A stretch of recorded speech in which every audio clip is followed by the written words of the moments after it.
दोस्तों SSC GD ने आखिरकार 24,369 पदों पर भर्तियां निकाल चुकी हैं, जिसमें बीएसएफ, असम राइफल्स आदि डिपार्टमेंट से वैकेंसी निकाली गई हैं 24,369 पद।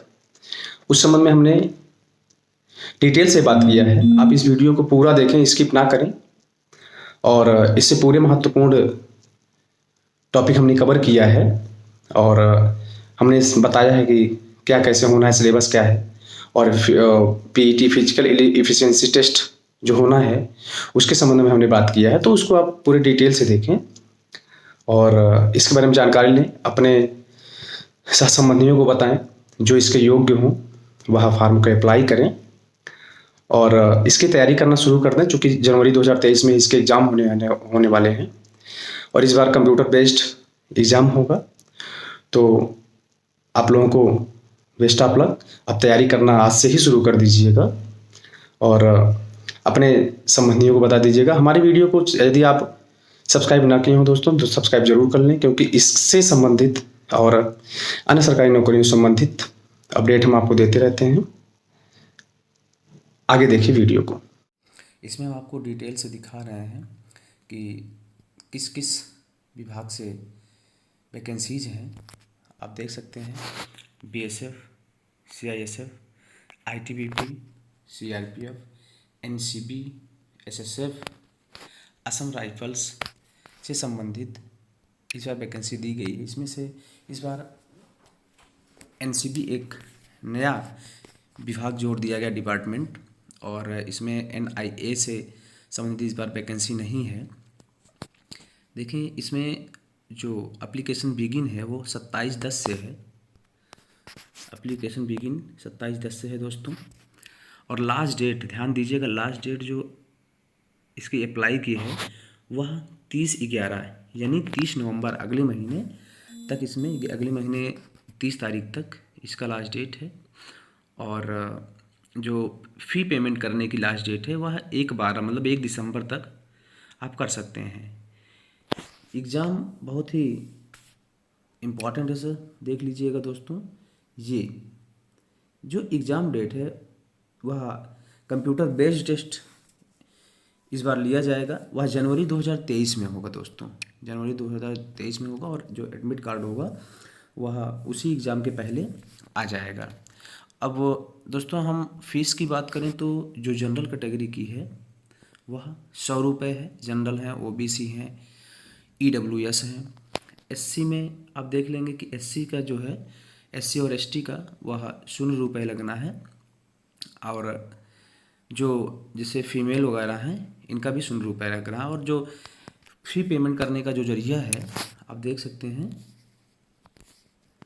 जो फ़ी पेमेंट करने का जरिया है वह किसी भी माध्यम से कर सकते हैं। Debit card, credit card, net banking, e challan के माध्यम से कर सकते हैं दोस्तों। जो एज है दोस्तों वह 18 से 23 वर्ष ली गई है। 18 से 23 वर्ष देख सकते हैं। जो मिनिमम एज है वह 18 वर्ष है, 18 वर्ष, और जो मैक्सिमम है वह 23 वर्ष है।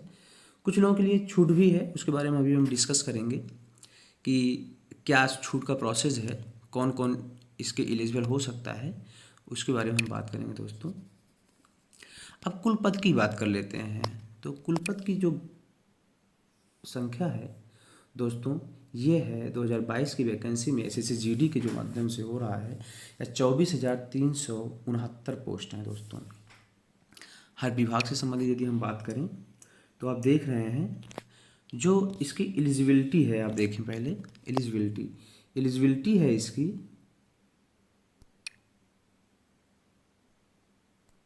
एलिजिबिलिटी की यदि हम बात करें दोस्तों, देख रहे हैं class 10th high school exam in any recognised board in India. मतलब आपके पास हाई स्कूल की यदि सर्टिफिकेट है और आप 18 वर्ष के हैं, 18 वर्ष हो चुके हैं, तो आप इसके एलिजिबल हैं। आगे यदि हम बात करें दोस्तों, तो यदि बॉर्डर सिक्योरिटी फोर्स में देखें, बॉर्डर सिक्योरिटी फोर्स में आप देखें तो जो पद हैं टोटल वह 10,497 हैं। और वहीं पे सीआईएसएफ में देखें तो 100 पोस्ट हैं। और central reserve police force CRPF की जो वैकेंसी है वह 8,911 है। एसएसबी सशस्त्र सीमा बल में है 1284 पद। Indo Tibetan border police force में क्या है, ये 1600 मीन्स आईटीबीपी में 1613 पद हैं। असम राइफल्स के 1697 हैं। सेक्रेटरीट सिक्योरिटी फोर्स एसएसएफ में 103 पोस्ट हैं दोस्तों। आगे हम बात करें तो देख रहे हैं कि नारकोटिक्स कंट्रोल ब्यूरो यानी एनसीबी में 164 पद हैं। अब हम बात करते हैं दोस्तों कि कैटेगरी वाइज वास्तव में क्या वैकेंसी है। कैटेगरी वाइज वैकेंसी यदि हम बात करें तो इसमें आप देखेंगे, यदि हम ये फोर्स देख लें, आप ये फोर्स है, बीएसएफ है, सीआईएसएफ और सीआरपीएफ है, एसएसबी है, आईटीबीपी और ये असम राइफल्स हैं, एसएसएफ हैं। तो इनके बारे में हम बात करेंगे कि क्या वैकेंसीज़ हैं। जैसे अब बीएसएफ की बात करें दोस्तों, बीएसएफ में देखें, बीएसएफ में आप देख रहे हैं कि जो अनरिजर्व कैटेगरी है, मतलब यूआर की है, वह वैकेंसी जो है वह है 3733। किसमें? मेल कैंडिडेट की बात कर रहे हैं दोस्तों, मेल कैंडिडेट की बात कर रहे हैं दोस्तों। यूआर जो मीन्स अनरिजर्व लोग हैं, जनरल के हैं, उनकी 3733 वैकेंसी है। और इसी क्रम में हम आगे देखें तो जो ईडब्ल्यूएस की जो कंडीशन है, ईडब्ल्यूएस की जो भर्ती है, उनके 887 पद हैं, उनके 887 पद हैं। और उसी में ओबीसी की हम देखें मेल कैंडिडेट में, मतलब लड़कों में, बालकों में, तो उनकी 1980 पद है। किसमें? मीन्स बीएसएफ वाले में। और यहाँ पर एससी की बात करें तो 1405 पद हैं एससी कैंडिडेट के लड़कों में। वहीं एसटी में देखें बालकों में तो 917 पद हैं। टोटल यदि बीएसएफ की बात करें तो 8922 पद हैं। ये ध्यान दीजिएगा दोस्तों, बीएसएफ में सब सर्वाधिक पद है, 8922 पद हैं। ये बीएसएफ में बालक वर्ग में रहा।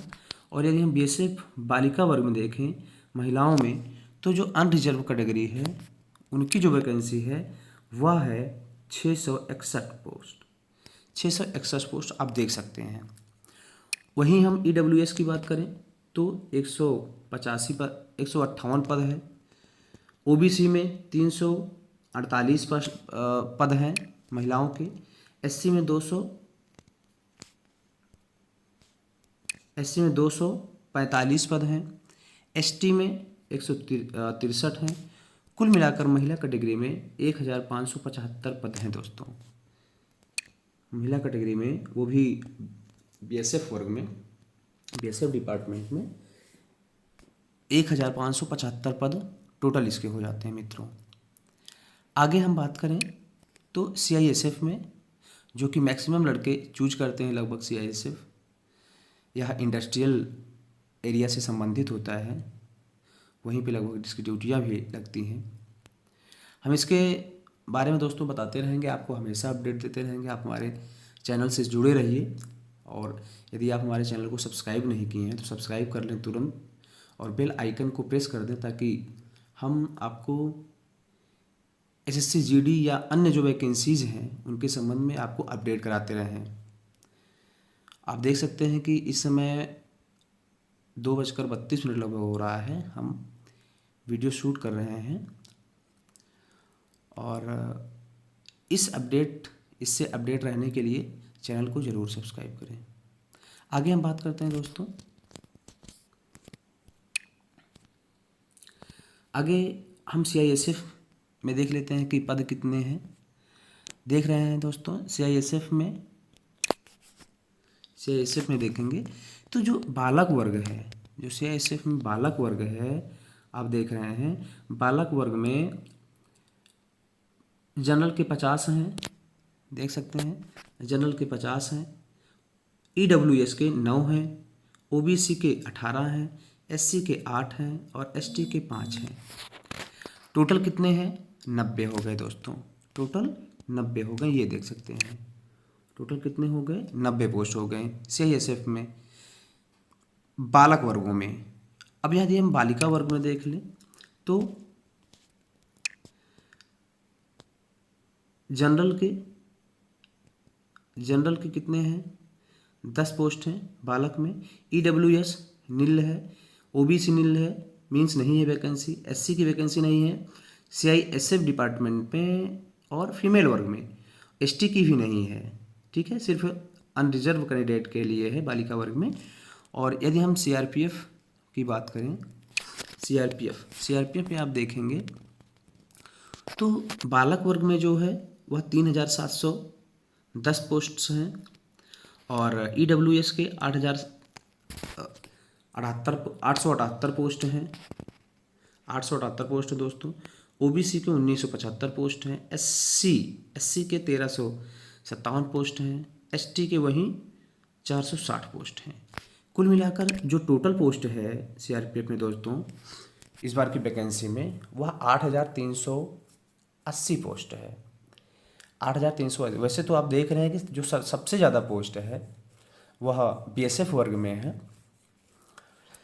और यदि हम आगे बात करें बालिका वर्ग में, किसमें, CRPF में, तो जनरल कैंडिडेट के 228 पोस्ट हैं और EWS के 52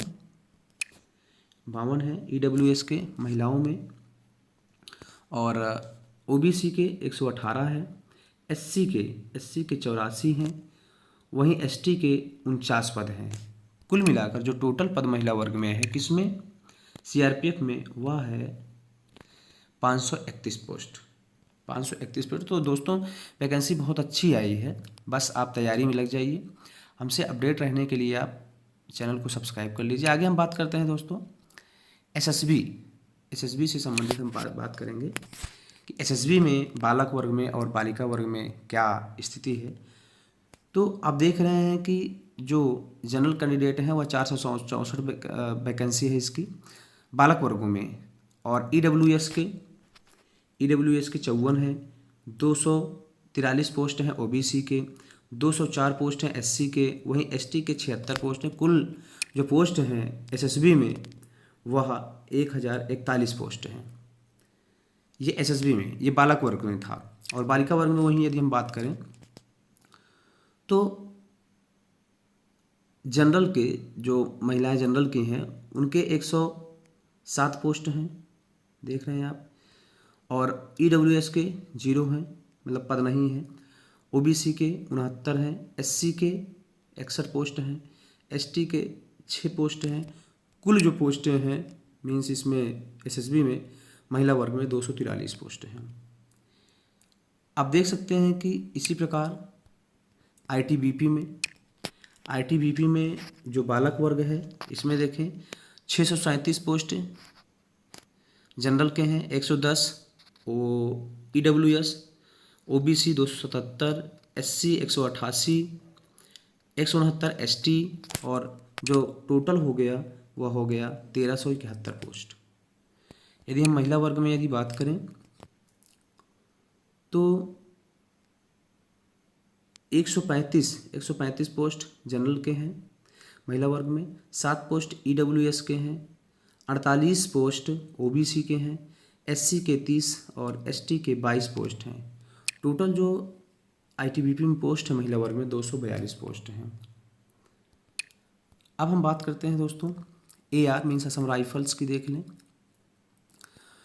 असम राइफल्स में AR में 716 पद बालक वर्ग में है और जनरल के, और EWS के 169 हैं, OBC के 308 हैं, SC के 191 पद हैं, ST के 313 पद हैं। दोस्तों कुल मिलाकर जो बालक वर्ग की वैकेंसी है AR में 1697 पद हैं।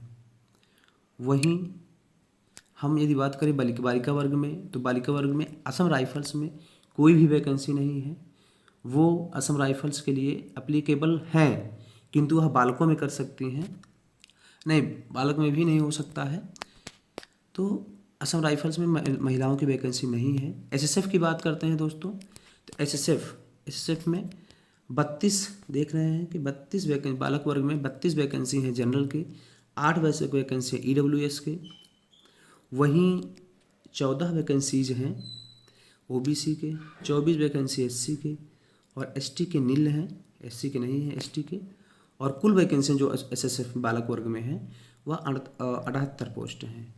वहीं एसएसएफ में यदि हम बात करें महिला वर्ग में दोस्तों, महिला वर्ग में जो जनरल की वैकेंसी वह 10 है और ईडब्ल्यूएस के 2 हैं, ओबीसी की 5 हैं, एसटी के 8 हैं, देख रहे हैं एसटी के 8 हैं, एससी के 5 हैं, ईडब्ल्यूएस के 2 हैं और एसटी के नील है महिला वर्ग में। और कुल जो वैकेंसी है एसएसएफ में वह है 25 वैकेंसियाँ महिला वर्ग में। दोस्तों यदि हम एनसीबी, इसी क्रम में एनसीबी की बात करें, एनसीबी में इस बार बालक वर्ग में 67 वैकेंसी है, 67 वैकेंसी है और ओबीसी की 38 वैकेंसी है। मीन्स ईडब्ल्यूएस की 23 वैकेंसी, एससी की 25 वैकेंसी, एसटी की 11 वैकेंसी। टोटल जो वैकेंसियां हैं ये है 164 वैकेंसी। तो ये जो इस बार भर्ती आई है 24,369 पद, 24,369 पद की जो वैकेंसी आई है, इसका जो बालक और बालिका वर्ग की भर्ती थी और डिपार्टमेंट वाइज जो वैकेंसी लेना है उसके बारे में हम लोगों ने चर्चा की है। आइए हम थोड़ा सा इनकी एलिजिबिलिटी देख लें कि जो महिला और पुरुष हैं इनकी जो फिजिकल क्राइटेरिया है वह वास्तव में क्या होना है। तो आप देख सकते हैं कि जो पहले मेल की बात करेंगे। मेल की जो हाइट है दोस्तों बहुत इंपॉर्टेंट है, ध्यान दीजिएगा, 170 सेंटीमीटर है। जिन कैंडिडेट्स की 170 सेंटीमीटर से कम है ये समझ लीजिए वो इस फॉर्म को अप्लाई नहीं कर सकते हैं। यदि आप हाइट के एलिजिबल नहीं है, हाइट आपका 170 सेंटीमीटर नहीं है, तो कृपया आप फॉर्म ना भरें, आप भीड़ ना बढ़ाएं, क्योंकि आपको छटना ही छटना है। फिर एसटी, यदि आप एसटी हैं तो आपकी जो हाइट होनी चाहिए 162 होनी चाहिए दोस्तों। यदि आप एसटी हैं तो आपकी जो हाइट है वह 162.5 सेंटीमीटर होनी चाहिए। वहीं पर यदि फीमेल कैंडिडेट में बात करें, फीमेल, जनरल, ओबीसी, एससी, कोई भी मीन्स एसटी को छोड़ करके जो महिलाएं होंगी उनकी जो लंबाई होगी 157 सेंटीमीटर होगी दोस्तों, 157 सेंटीमीटर होगी। वहीं फीमेल कैंडिडेट की जो एसटी हैं उनकी 150 सेंटीमीटर होगी। अब हम चेस्ट की बात करते हैं दोस्तों, चेस्ट की बात करते हैं। जो बालक वर्ग में जो चेस्ट होगा वह 80, ध्यान दीजिएगा, 80 से लेकर 85 सेंटीमीटर होना चाहिए। कहने मतलब हुआ कि यदि आप ऐसे ही नॉर्मल खड़े होते हैं तो आपका चेस्ट 80 होना चाहिए, लेकिन आप जब फुला दें तो 5 सेंटीमीटर इंक्रीज होना चाहिए, बढ़ जाए, तो वही 80 आपको बगैर फुलाए, और जब आप चेस्ट को फुला दें तो 85 सेंटीमीटर होना चाहिए। वहीं एसटी में यदि आप एसटी कैंडिडेट से हैं तो आपका जो सीने का मेजर होना चाहिए आपका 76 सेंटीमीटर बगैर फुलाए हुए, और जब आप फुलाएं तो 80 सेंटीमीटर, मतलब 4 सेंटीमीटर इंक्रीज कर जाए। महिलाओं में ये चेस्ट का जो प्रोसेस है वो अप्लीकेबल नहीं है। वहीं अब रनिंग की बात कर लें दोस्तों, रनिंग में आप देखेंगे कि जो मेल वर्ग में है, चाहे वो जनरल, ओबीसी, एससी के हों, वो 5 किलोमीटर उनकी दौड़ होगी, वो भी 24 मिनट में दोस्तों होगी। 24 मिनट में, बहुत ज़्यादा नहीं है, 5 किलोमीटर 24 मिनट में। वहीं मेल एसटी कैंडिडेट में यदि हैं आप तो 5 किलोमीटर ही होगा, 5 किलोमीटर, ध्यान दीजिएगा, ये भी 24 मिनट में ही है। और महिलाओं में यदि हम बात करें तो महिला में जनरल, ओबीसी, एससी जो हैं, ठीक है दोस्तों, इनकी 1600 मीटर दौड़ होगी, इनकी 1600 मीटर दौड़ होगी 8.5 मिनट, मतलब 8.5 मिनट में 1600 मीटर दौड़, मतलब 1.6 किलोमीटर, मतलब 1000 मीटर और 600 मीटर, यानी 1600 मीटर आपकी दौड़ होगी, वो भी 8.5 मिनट में, 8.5 मिनट में आपकी दौड़ होने वाली है। इसी प्रोसेस में देखिएगा आप, जो फीमेल कैंडिडेट हैं एसटी, इनकी भी 1.6 किलोमीटर ही, मतलब 1600 मीटर ही दौड़ होनी है, वो भी कितना, 8.5 मिनट में ही ये दौड़ होने वाली है दोस्तों। तो आगे हम लोगों ने फिजिकल एलिजिबिलिटी को देखा, आगे हम बात करते हैं। तो आप देख रहे हैं कि इसका आप ये अप्लाई कर सकते हैं, अप्लाई शुरू हो गया है। अब हम इसके थोड़ा सिलेबस पर बात कर लें, जो कि बहुत ही इम्पोर्टेंट है। आप सिलेबस को तो ज़रूर देखें, वीडियो को स्किप ना करें, पूरा वीडियो देखें। और हम चर्चा करते हैं कि जो इस बार एसएससी जीडी का जो वैकेंसी है उसका सिलेबस क्या है, यह बहुत खुद में बहुत इम्पोर्टेंट रखता है कि वास्तव में इसका है क्या। तो आप देख रहे हैं स्कीम ऑफ एग्जामिनेशन पर हम डायरेक्ट चलते हैं। आप देख रहे हैं कि जो भी एग्ज़ाम होने वाला है वह कंप्यूटर बेस्ड होगा दोस्तों। Computer based exam, the computer based examination will B consist of one objective type paper containing 80 questions carrying 2 marks. कहने का मतलब है कि जो भी, यह बहुत ही इम्पोर्टेंट लाइन है दोस्तों, इसको आप सुने और सिलेबस को निकलवा भी लें। जो ये पूरी पीडीएफ है इसको आप निकलवा लेंगे तो जो आपका एसएससी जीडी, ठीक है, पेपर होने वाला है, ये एक ही पेपर होगा इसमें, वो भी ऑब्जेक्टिव टाइप है। ऑब्जेक्टिव का मतलब वो विकल्पीय टाइप के होंगे, जिसमें 80 क्वेश्चन होंगे। और 80 क्वेश्चन में जो प्रत्येक क्वेश्चन होगा, हर एक क्वेश्चन 2 मार्क का होगा। इसका मतलब कितने टोटल 80 क्वेश्चन है, जब 2 मार्क होगा तो इसका मतलब 80 क्वेश्चन कुल मार्क कितने हो जाएंगे, 160 मार्क हो जाएंगे दोस्तों। क्या है इसका सिलेबस, हम इस पर चर्चा करते हैं।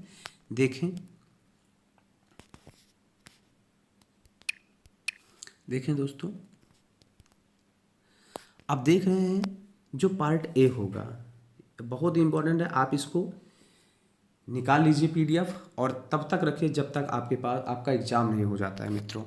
सबसे जो पहला पोर्शन है दोस्तों, यह जनरल इंटेलिजेंस एंड रीजनिंग है। यह जनरल इंटेलिजेंस एंड रीजनिंग है।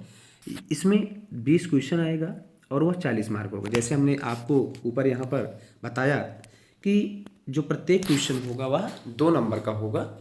तो उसी संदर्भ में आप देखें जो रीजनिंग होगा वह कितने नंबर का होगा मित्रों, कितने क्वेश्चन होंगे, 20 क्वेश्चन होंगे और फिर 40 नंबर हो जाएंगे, ठीक है। ड्यूरेशन अभी हम बाद में बात करेंगे। अब पार्ट बी देखें। पार्ट बी में general knowledge and general awareness आएगा दोस्तों। कहने का मतलब होगा, आप जीके कह सकते हैं, जीके और करंट अफेयर आएगा दोस्तों, ठीक है। अभी हम क्या है सिलेबस जीके पर और जनरल अवेयरनेस पर चर्चा करेंगे, ठीक है। तो इसमें भी वही कंडीशन है दोस्तों, यहाँ भी 20 क्वेश्चन है और 40 नंबर हो जाएंगे, ठीक है। उसी संदर्भ में आप पार्ट सी में यदि बात करें तो एलिमेंट्री मैथ है दोस्तों, जो हाई स्कूल लेवल की प्रारंभिक मैथ होती है वो आएगा। इसमें खास बात यह है दोस्तों, ये ध्यान देना है, एलिमेंट्री मीन्स जो प्रारंभिक मैथ है वही आएगी। इसमें साइंस डिपार्टमेंट संबंधित जो एडवांस मैथ है वह नहीं आएगी। इसके बारे में आप निश्चिंत रहें और तैयारी में लग जाएं आज से ही। ये तैयारी में नहीं लगे हैं तो आप वेट कर रहे होंगे कि भर्ती और भर्ती बहुत बम्पर आई हुई है। तो इसमें भी देख लें आप, जो नंबर ऑफ क्वेश्चन 20, मार्क्स 40, फिर उसी में यह बहुत ही इंपॉर्टेंट मायने रखता है दोस्तों, आप इसको देख लें। इसमें लड़कों को और लड़कियों को सबको कन्फ्यूजन रहता है कि इसमें इंग्लिश आएगी दोस्तों, इंग्लिश आएगी या हिंदी आएगी, हम हिंदी क्वेश्चन नहीं कर पाएंगे, इंग्लिश आएगी इंग्लिश क्वेश्चन नहीं कर पाएंगे। दोस्तों इसमें ये प्रोसेस है, या तो आप अंग्रेजी लीजिए या फिर आप हिंदी डालिए, दोनों में से किसी एक को आपको पिक करना है, ठीक है।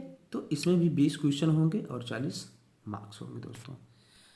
अब ये जो पेपर है इसके जो कुल 80 क्वेश्चन जो ये करने हैं दोस्तों, ये जो पूरे 80 क्वेश्चन करने हैं, ये पूरे 80 क्वेश्चन वो सिर्फ 60 मिनट के लिए, 60 मिनट में आपको करना है।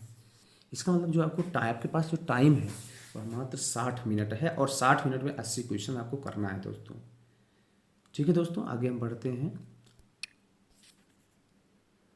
और हम आपको बताते हैं इसमें। तो आप देख सकते हैं कि जो आपका सिलेबस है, आपको थोड़ा सा हम और इसमें कुछ ब्रीफ कराते हैं। All question will be of, देखें जो पहला पॉइंट है, all question will be of objective multiple choice. कहने मतलब ये जो सभी क्वेश्चंस होंगे सभी बहुविकल्पी होंगे। द कंप्यूटर बेस्ड टेस्ट, ध्यान दीजिएगा, ये यहाँ से the computer based examination will be conducted in English and Hindi. कहने मतलब जो इसका पेपर होगा वह इंग्लिश में भी होगा और हिंदी में भी होगा, ध्यान दीजिए, इसके अलावा किसी भी भाषा में नहीं होगा दोस्तों। अगला जो पॉइंट है वह है there will be negative marking of 0.50 marks for each wrong answer. ये बहुत इंपॉर्टेंट है और ये आपको ध्यान देना है दोस्तों। कह रहा है कि नेगेटिव मार्किंग ऑफ 0.5 कहने मतलब 50% मार्क्स इस बार कर दिए हैं, 50% मार्क्स कर दिए हैं दोस्तों।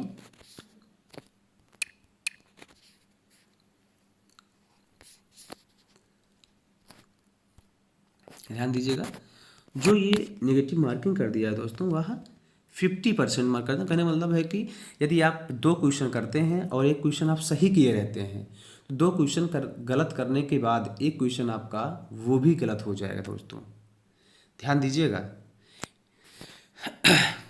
आगे हम इसी में बात करेंगे कि candidate are therefore advise to keep this in mind while answering the question. कहने मतलब ये आप जब उत्तर देने लगें तो आप ये जरूर ध्यान दें कि निगेटिव मार्किंग है, यदि आप गलत करते हैं, तुक्का मारते हैं, तो तुक्का मारने का जो परिणाम होता है दोस्तों वो बहुत ही बुरा होता है। आगे हम बात करेंगे जो तीसरा पॉइंट है, the date of examination will be inform to candidate only through the website of. कहने मतलब जो एग्ज़ाम डेट होगी वह जैसा कि इसमें बता दिया गया है जनवरी 2023 में एग्ज़ाम होना है और जो डेट एग्ज़ाम की है वह बता दिया जाएगा आपको। चौथा जो पॉइंट है, अगला जो पॉइंट है, there shall be no provision for reevaluation and rechecking of the score, no correspondence in the result shall be entertained. कहने मतलब जो आपका स्कोर होगा उसको री इवैल्यूएट नहीं कर सकते हैं, री चेक नहीं करवा सकते हैं आप। अगला है दोस्तों, mark scored by candidate in the computer based examination will be the normalised by using the formula published by the commission through notice वाला। कहने मतलब ये है कि जब आपका एग्ज़ाम हो जाता है तो उसके बाद नॉर्मलाइजेशन का जो प्रोसेस होगा वह कहने का मतलब ये जो कमीशन जारी करेगा उसी के माध्यम से नॉर्मलाइजेशन होना है दोस्तों। आगे यदि हम बात करें, अगला जो पॉइंट है दोस्तों ये है कि टेंटेटिव आंसर की of the computer based examination will be placed on the website of the commission after the examination. Candidate may go through the answer key and submit online representation if any within the stipulated time limit of payment of ₹100 per question representation received through any other mode example दिया है। कहने मतलब ये है दोस्तों कि यदि आपका ये अगले दिन, उसी के अगले दिन क्या कहते हैं, या फिर उसी को शाम को ही आंसर की आ जाएगी, यह इंपॉर्टेंट है, ये आंसर की आ जाएगी और उसी दिन आप आंसर अपना चेक कर सकते हैं। और आंसर आने के बाद जो आप लगता है कि आप ये आयोग गलत कर दिया है, हम उत्तर सही दिए हैं लेकिन हमारा उत्तर उसमें गलत शो कर रहा है, या आयोग ने क्वेश्चन जो दिया है उसके ऑप्शन उन्होंने गलत बनाए हुए हैं, तो उसमें आप ऑब्जेक्शन कर सकते हैं। उसके लिए हर एक क्वेश्चन ऑब्जेक्ट करते हैं तो उसमें क्या होता है, आपको ₹100 पेड करना पड़ेगा दोस्तों, ये ₹100 पेड करना पड़ेगा। ठीक है दोस्तों, चलिए आगे हम बात करते हैं। अगला जो पॉइंट है, ये जो पॉइंट है, the question in the computer based examination will B of matriculation level. कहने का मतलब है जो यह एग्ज़ाम का जो लेवल होगा दोस्तों, यह एग्ज़ाम का जो लेवल होगा वह हाई स्कूल लेवल होगा दोस्तों, मैट्रिक लेवल होगा।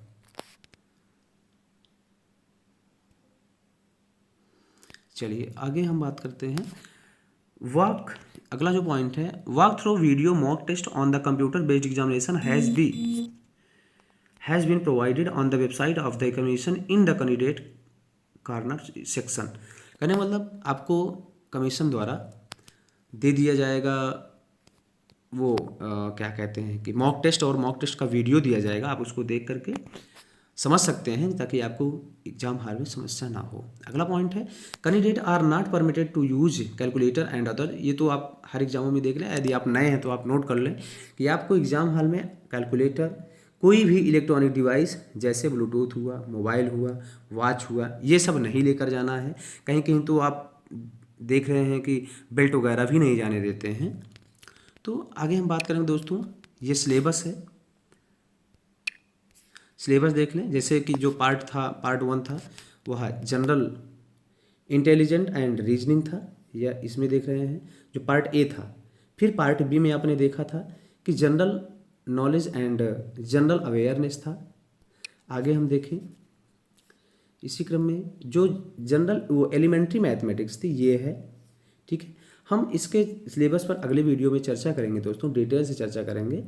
ठीक है, यह लंबा वीडियो हो जा रहा है, इस कारण इसमें यह पूरा चर्चा करना ठीक नहीं है, और इस पूरे वीडियो को आप ज़रूर देखें। अगला है चौथा पोर्शन, इंग्लिश और हिंदी का। मतलब यदि आप इंग्लिश 20 नंबर का लेना चाहते हैं तो इंग्लिश का पेपर दीजिए, और हिंदी का देना चाहते हैं तो हिंदी का।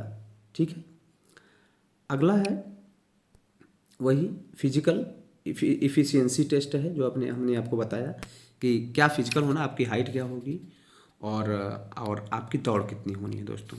ठीक है, तो चलिए ये हम आपको बता ही चुके हैं कि क्या है आपका फिजिकल इफ़िशियंसी टेस्ट, मतलब आपकी लंबाई कितनी है, दौड़ कितनी है और कितने मिनट में आपको दौड़ करनी है दोस्तों। ठीक है, और हम आपको बता दें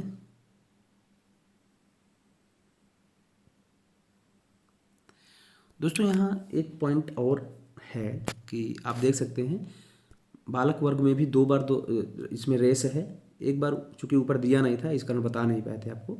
तो जो सिलेबस में है आप देख लें कि यहाँ पहले आपको 5 किलोमीटर दौड़ना होगा मेल को, मतलब जो बालक वर्ग हैं उनको 24 मिनट में 5 किलोमीटर दौड़ना होगा। ठीक है, और फिर कितने मिनट 16 फिर से उनको दौड़ना पड़ेगा 1600 मीटर 6.5 मिनट में, मतलब 6.5 मिनट में दौड़ना है। वहीं फीमेल की यदि हम बात करें, फीमेल की बात करें तो 1600 मीटर उनको दौड़ना है 8.5 मिनट में पहले रेस में। फिर उनकी रेस होगी 800 मीटर की, वो भी 4 मिनट में दोस्तों। ठीक है, आगे हम देखते हैं।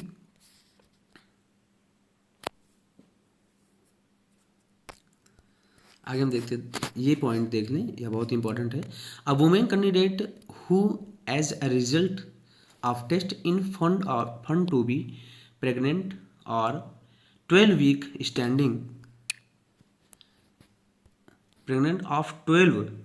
standing or over shall be declared temporarily unfit and appointment be held in abeyance unit the confinement is over।